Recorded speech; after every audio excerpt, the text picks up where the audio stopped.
Happy Sunday guys! Ayan, so kumustahin naman natin ang ating mga houseplants. Yes, sa houseplants po ako nag-umpisa noong year 2020. Kasabayan ng pandemic yan. So, syempre nagkaroon tayo ng Adansonii. Yan. Dati siguro 200, isang stem lang. So, ito ay mga 3 years na sila guys. Ayan, masikip dito kaya. Ayan, malapit ako sa ano ko. Siyempre, ang ating Philodendron micans, ang ganda. Oh. Nakuha ko siguro to mga 4 leaves lang before, 3 years ago. Yan, lumalaki leaves nila pag nakahang. Ay, naka-pole. Yan, ang older leaves, ayan, nagkakaroon ng ganyan, kaya kinakat ko. Yan, napaka-lush. Ito naman yung aking silver lady. Nangulubot siya, oh. Nauhaw na siguro. Pero diniligan ko to 2 days ago, eh. Sa houseplants kasi, guys, every 2 days ako nagdidilig. Or basta dry na yung soil. Basta every 2 days ako nag-check. Ito ang ating Brandtianum. Ayan. And Cebu Blue. Yan, so dati nakahiligan ko yung mga vining na halaman. Potos ang nag-umpisa kasi niyan eh.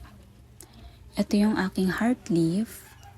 Yan, propagation na yan halos lahat guys kasi pinapamigay ko yung mother. Syngonium.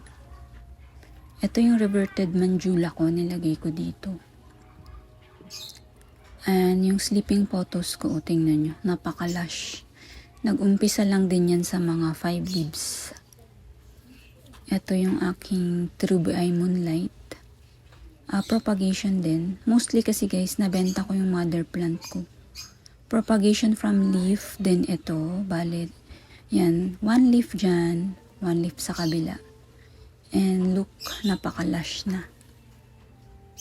Argyrius Scindapsus. Ito naman yung silver queen ko. Ang mahal nito dati. Grabe. Ayan. Anyan yan. Napakamahal dati. Ayan pa. Propagation ng Adansonii ay napakadaling ibuhayin nito guys. Ito yung aking neon heart leaf. And then, andito yung ating marble queen. From 3 leaves lang din yan. Tapos ito ay propagation na. Basta halos lahat ng mother plants dito guys is naibenta ko na. Ayan, pati itong aking enjoy. Propagation din yan. Napakahaba na yan. Ginugupit ko na lang ng ginugupit. And then, ito ako pinakatuwang-tuwa. This is my cobra fern. Tingnan nyo naman guys, 3 years ago, 2 inches lang yan. Ganyan lang siya kaliit. Grabe, sobrang liit niya. Kaya, tuwang-tuwa ako. Tignan nyo naman siya ngayon. Lagpas isang ruler na yung dahon niya. Yan ang bigat. Ibalik na natin. And then, si Manjula. Yan, sobrang mahal din yan dati. Kaya, hindi ako bumibili niyan guys. Pero binigyan ako nung seller ko ng cuttings. Ayan, 3 leaves na manjula. And look naman. This is also from cuttings na. Kasi, sold ko na yung mother. And, syempre, ang ating aglonema, Suksum Jaipong. So, eto talaga guys, yung una kong kinolek, mga aglonema.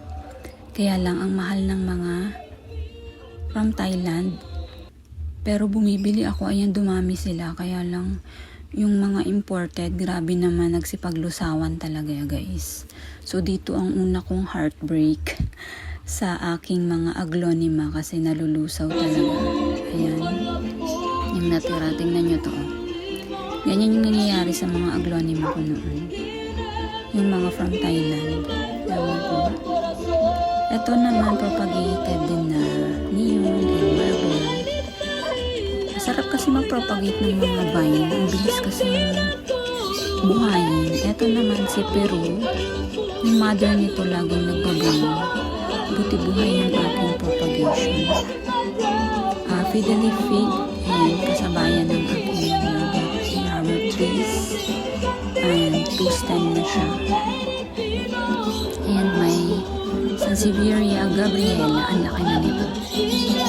Yung babies na is napamigay ko na. Ayan lang siya dati, sobrang liit.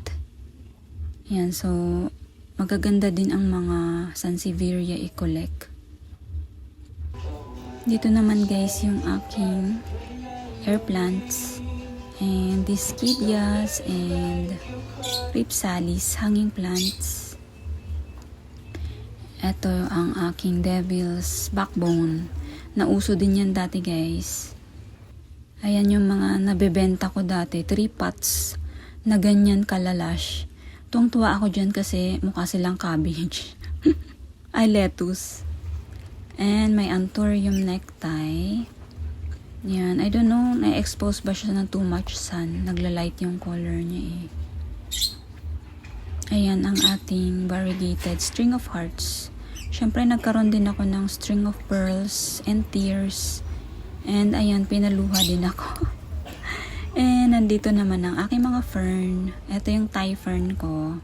Propagation lang din. And ito yung variegated ko na Boston fern. Siyempre, money tree, ayan. Green na lang guys natira sa akin. Nagkaroon ako guys nitong albo and golden. At yung variegated ko, akala ko hindi malulusaw pero nalusaw siya. So, ayun. Ang aking mga hoyas, ayan guys, mababa ito. Hindi ako pinaiyak ng hoyas. Pero watch out lang kayo sa spider mites. Ayan pa yung iba kong Dischidias, propagations. And ito is a type of peperomia. Binigay ito ng sister ko. Ayan, naging lush na. Ang kintab oh.